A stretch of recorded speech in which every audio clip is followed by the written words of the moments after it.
Why didn't you regard the autumn statement as important enough for you to be there yesterday?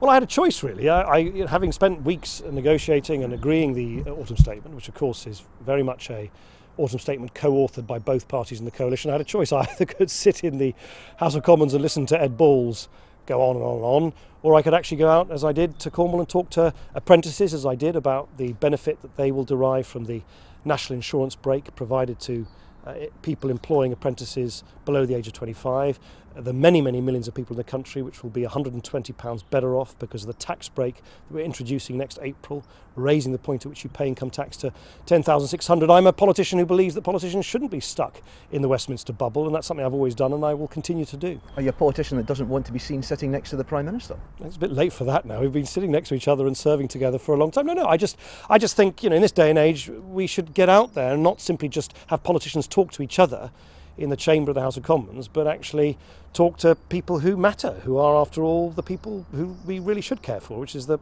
British public. They are, after all, the boss. George Osborne said this morning that you sign up to agreements with the Conservatives in private and then slag them off in public. How do you react to that? I don't think I've been slagging anybody off. The Conservatives, you've been criticising their plans?